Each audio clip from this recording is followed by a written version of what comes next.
Welcome to Archery Talk 101 podcast, your guide to better archery skills. We'll bring you the latest tips, tricks, and expert advice, but that's not all. We'll also have interviews with top archers and industry professionals and reviews of the latest gear and equipment and much more. Hi, my name is Roy Canterbury. I'm going to be hosting on Archery Talk 101, and we have some more lessons. We're going to continue on with some lessons. We're going to go over today some release aids and how to use them, and then also to go through the draw process that I use. You may use a different one, but that's how I use it, and we're going to start with there. So I got some videos that we're going to go over, and we're going to take a look at some of the videos that I've created on different things. So we're going to start off with on how to correctly use a release. Now we go over wrist straps as well as the handhelds. The wrist straps, there's a couple different styles. There is a Velcro style, and then there's calipers that you lock around your loop.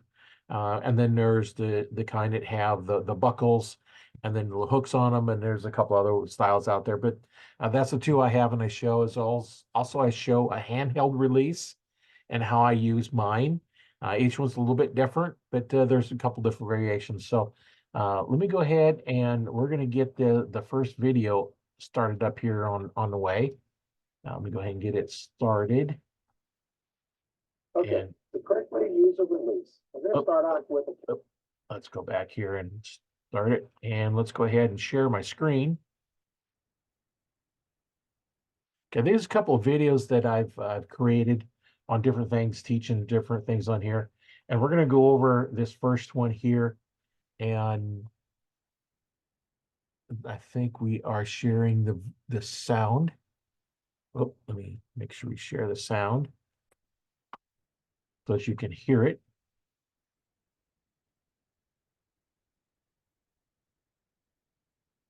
Let's do the share again.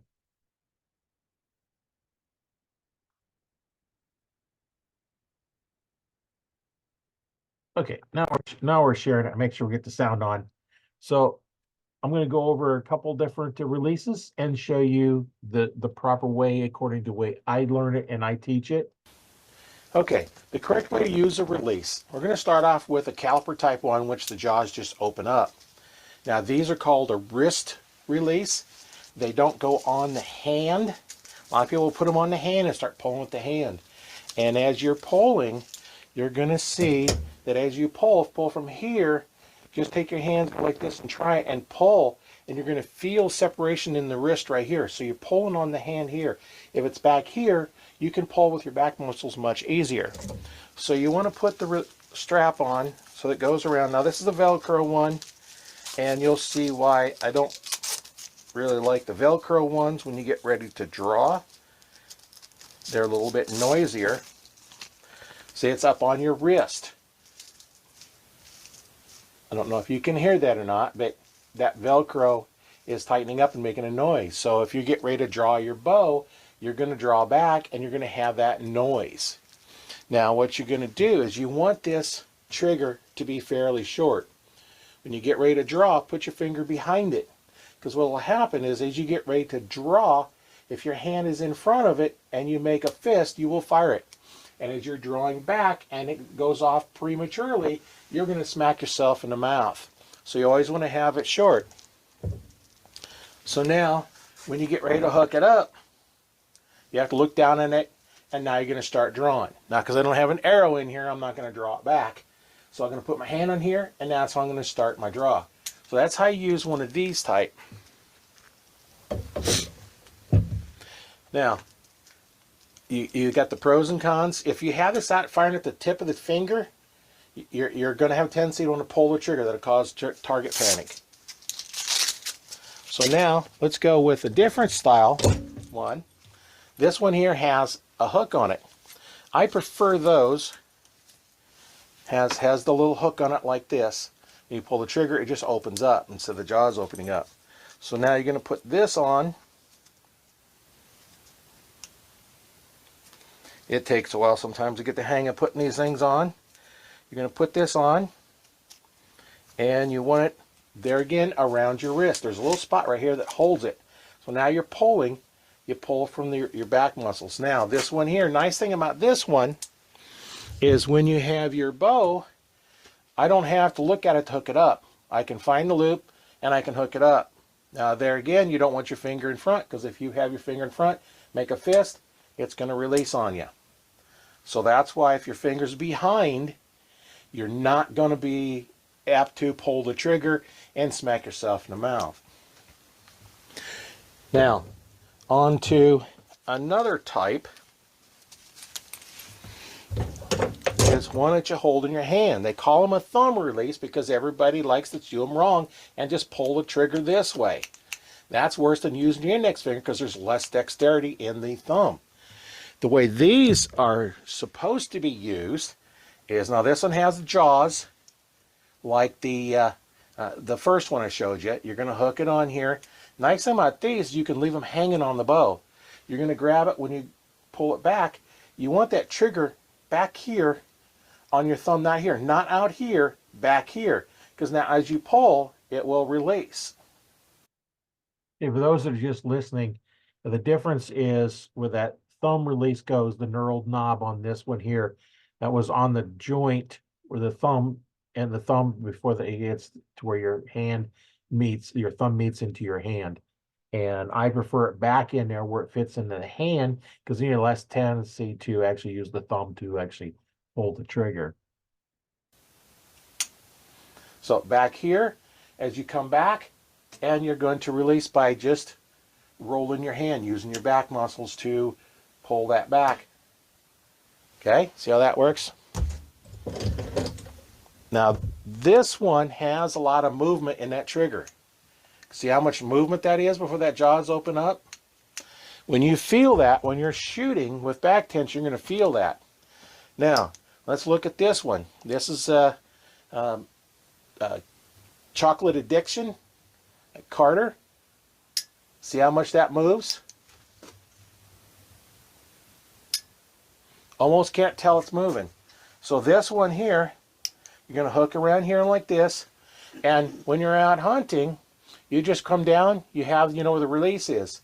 Now, these aren't really beginner releases, so you still want to put your finger here, but I can take my thumb and I can put all the pressure I want on this part of it, and it won't fire because it's back here. So as you're pulling, it's going to come off. Now, if you notice, as I get ready to fire this, how much movement is in my hand? Almost none. So that's how to use the release.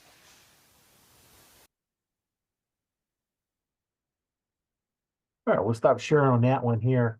So we kind of go over just a little synopsis here. We go over the different types of releases. You have the caliper type and then the hook type, as well as the jaws that will open.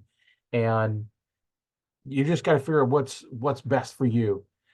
Starting out, I would go with a wrist strap. I wouldn't go with a handheld or a back tension, a hinge, which there is no safety. You have to, when you draw those hinges, I don't have one, so I don't really use them.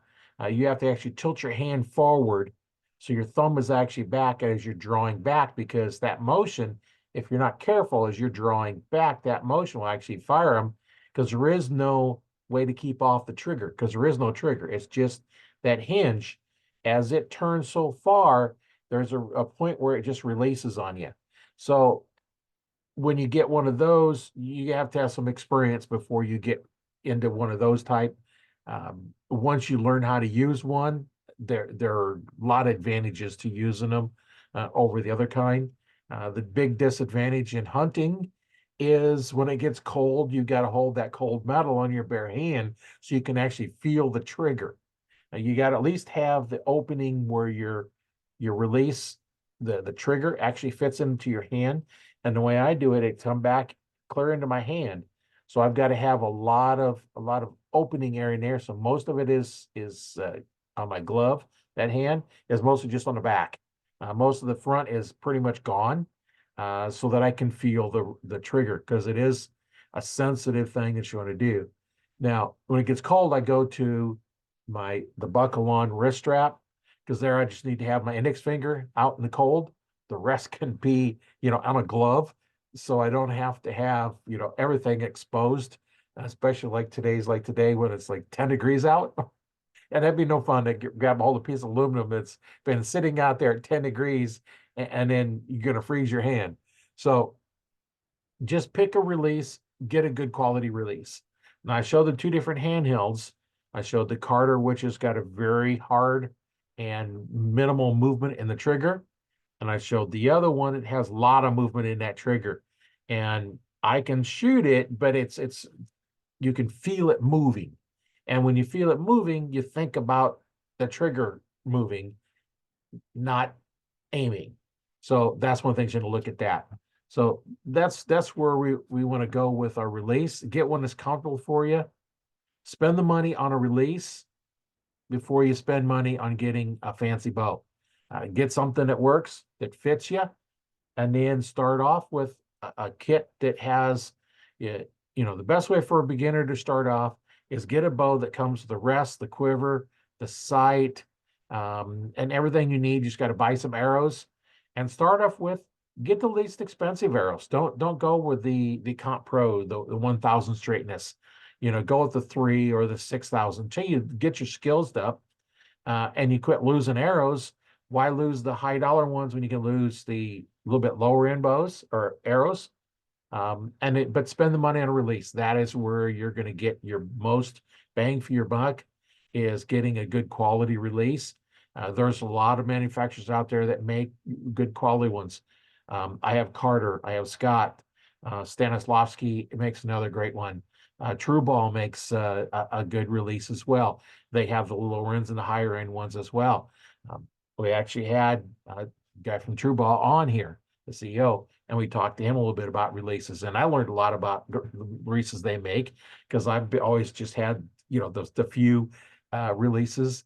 My Scott release I've had for almost 30 years now, and it still works just fine. And the other one I've had for probably about 20 years. They last a long time to get a good quality one.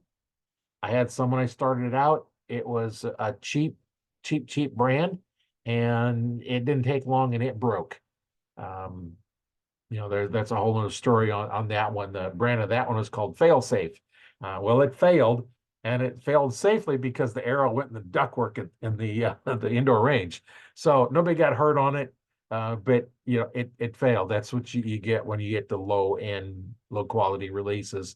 Get a good quality release.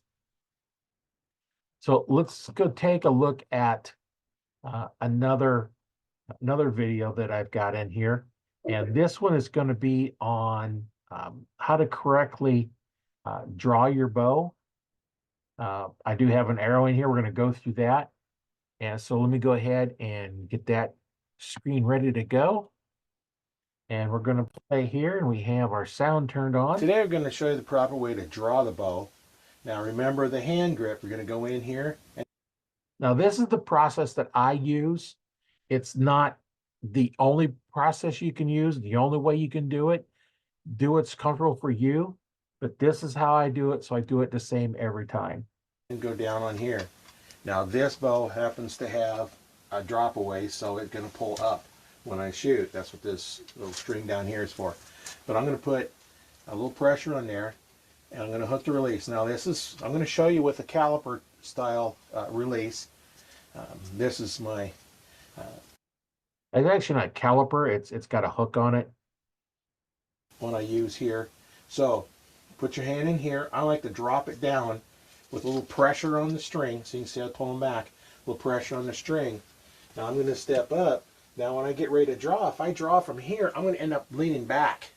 So you want to lean a little bit forward. Point your target towards, make sure I don't hit my ceiling over here. I'm going to put towards the target. You're going to do a little push with this hand as you're pulling with this one. So you're going to pull back. Okay.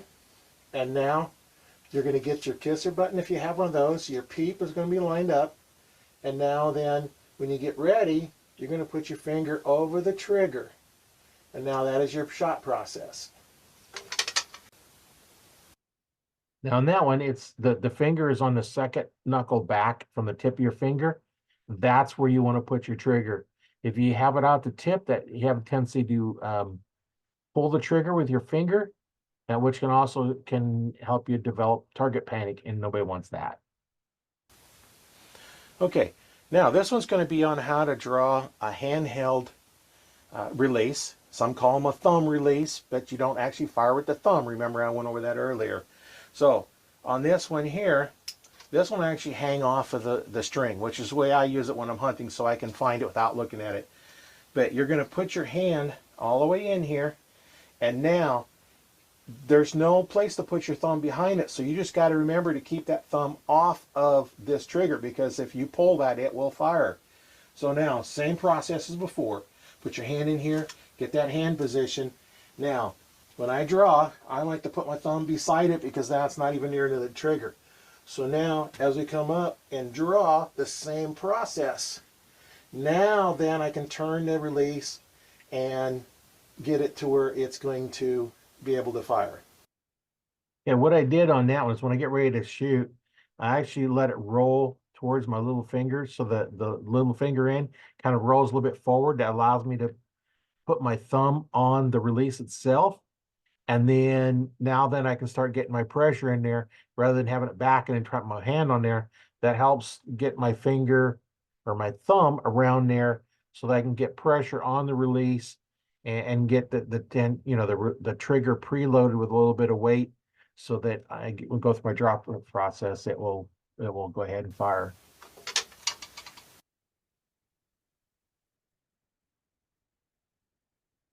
So that is the start of that. Now, I do have some videos here. I do go through the whole shot press where I actually fire them, and we'll show that one next, just to see, because you want to develop your process. You want to develop your process so that you can do it the same every time. If you go through your process and what you do is you twist your left foot a couple of times, do it every time. Whatever feels comfortable for you, so that you can do it consistently every time.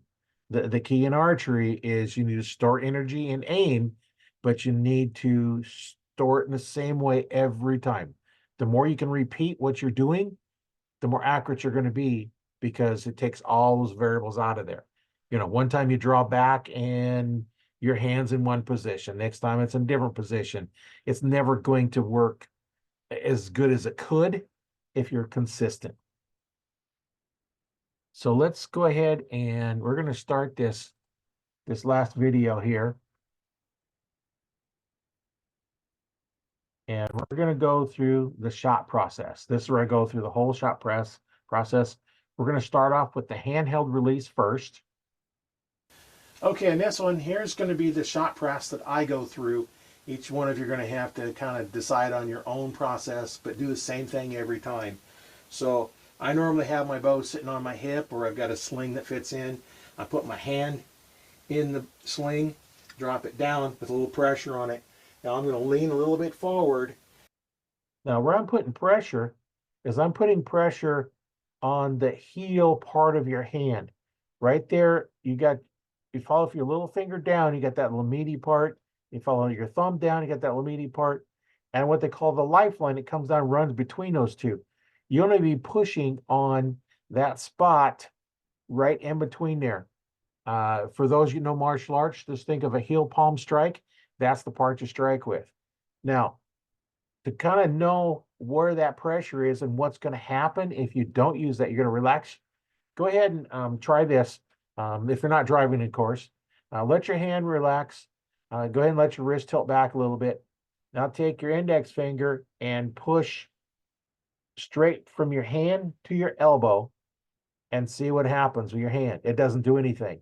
Now slide your hand over a little bit below the little finger, and on the meaty part of your hand, push on that. What's your wrist want to do? Your wrist wants to twist. Now go over on the one by the thumb. Push. Your wrist wants to twist. So all that twisting, if you don't have it in the right spot, is going to want to twist your hand. So if one time you have it in the center, Now, the next time you have it over to the side, what you're doing is you're actually going to torque that bow. Because when your hand goes off, your hand is going to twist a little bit.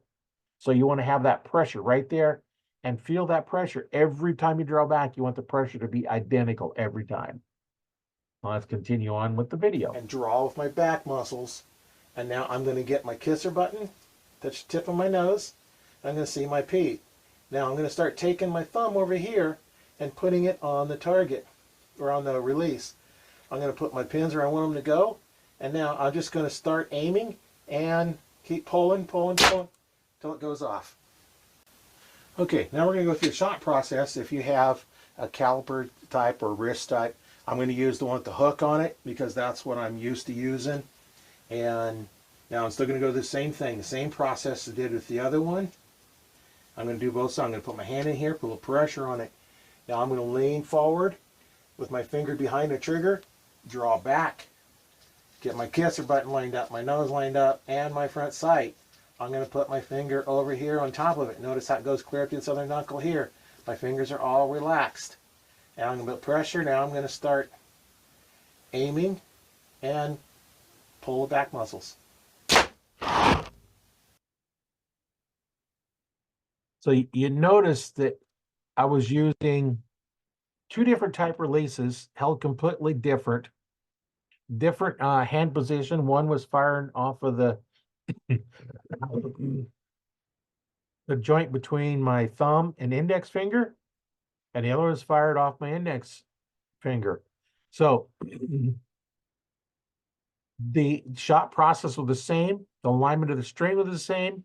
My hand was a little bit different position, and it all fired the same way. You notice what my hand did is when I fired, it comes straight back the same, no matter which release I was using. It comes back the same. That's what you want to do. The same motion every time. And doesn't matter which release you have, it's all going to be the same. So that's kind of what I have for you guys today. And we'll go through and do other things coming up. I'll have some practice techniques and other things coming up in the next one.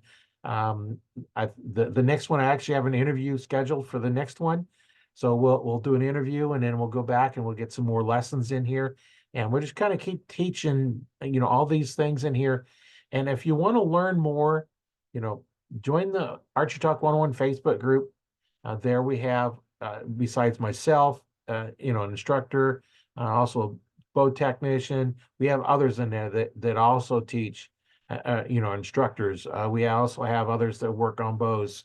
We have beginners that are just starting out. And if you're having problems, let us know. We're all there to help you. That's what the group is for, is to help you learn and get better. That's what the podcast is also, that's why I call it Archery Talk 101, your guide to better archery skills, because that's what we want to do, is we want to get you better at your skills. If you're struggling with something, let us know. You can also listen to this on multiple places. You can listen to it on Spotify. You got your Apple Podcasts you can listen to it on. There's a couple other podcast servers that you can listen to it on. You can actually go out to Audible and you can listen to it on Audible. It's a free podcast. You don't have to pay to download like a lot of the Audible books and stuff like that. This is free. Just go in there, search for Archery Talk 101 and start listening to it that way.